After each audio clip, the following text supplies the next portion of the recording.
Eric. Oui, c'est important ce qu'il dit. Quand il dit le mot barbare, ça veut dire quoi? C'est-à-dire qu'il parle de gens qui n'ont pas la même civilisation que nous. C'est ça l'étymologie du mot barbare. Donc moi je veux bien qu'on parle de justice, qu'on parle de force de l'ordre, mais on va pas mettre tout le monde dans les prisons. Le vrai problème aujourd'hui c'est quoi? Le problème il est civilisationnel, je suis désolé. C'est-à-dire qu'on se retrouve aujourd'hui avec des enfants dont les parents étaient les émeutiers de 2005.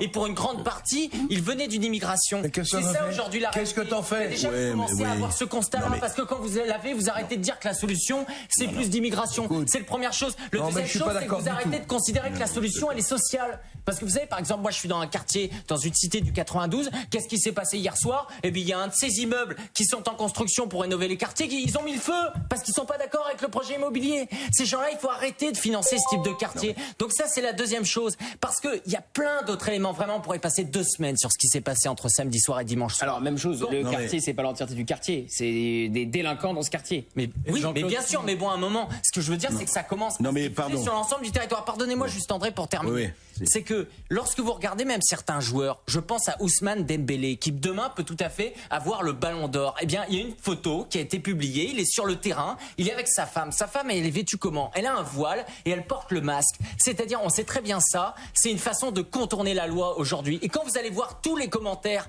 sur la publication Instagram, qu'est-ce qui est mis en permanence? Des centaines de messages, pardonnez-moi l'expression, ils disent on baise les fachos. Voilà la réalité. C'est qu'hier, ce qui s'est passé, c'est qu'ils voulaient envoyer un message. Le message, ces gens-là, c'était pas juste des supporters de foot. Il n'y avait pas du tout que des supporters de foot. Il y avait des gens des quartiers. Ces messages, c'était on est chez nous. Avant, on était dans les quartiers. Maintenant, on va empêcher vos filles et vos mères de se rendre aux Champs-Élysées. Je suis d'accord avec l'essentiel de ce que tu dis. Dis-moi, pour conclure, qu'est-ce qu'on fait? Qu'est-ce qu'on fait? Il y a une proposition très simple. Sur les 4, il y en a un qui est tunisien.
Je pense que les réseaux sociaux, c'est l'imprimerie de notre temps.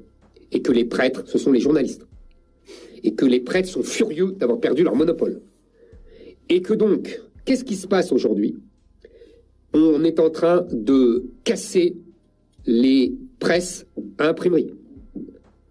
Il ne faut plus qu'il y ait la liberté d'imprimer. Et donc, on dit que pour régler l'incitation à la haine, on va verrouiller Internet.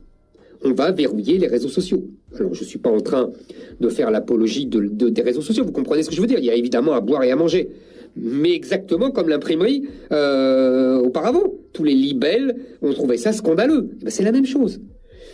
Donc, voilà ce qui est en train de se passer. Et je pense que en 2021, en janvier 2021, le fait que Twitter a fermé le compte de Donald Trump est une date historique.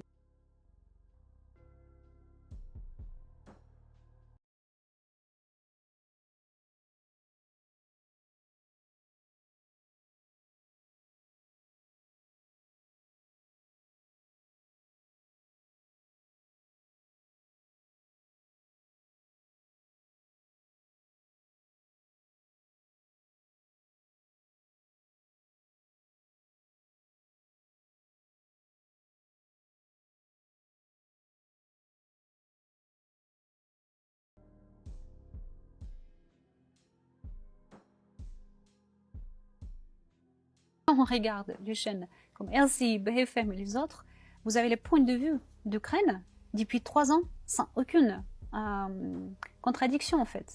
ni de la part des journalistes, ni de la part des experts sur le plateau. De temps en temps, il y a quelqu'un qui vient, un expert, un autre, qui est traité en tribunal, et c'est quand même hallucinant. Tout ça, ça change pas l'effet qu'il y a un problème avec la liberté d'expression en France. Mais ce qui m'a énormément choqué, et c'est très émotionnel pour moi, et je parle de ça aussi dans mon livre, c'est pas seulement cette pression de l'extérieur, mais aussi cette situation à l'intérieur. En fait, vous savez, nous avons eu 2 syndicats présents au sein de RT France depuis le début. C'était SNJ et IFO.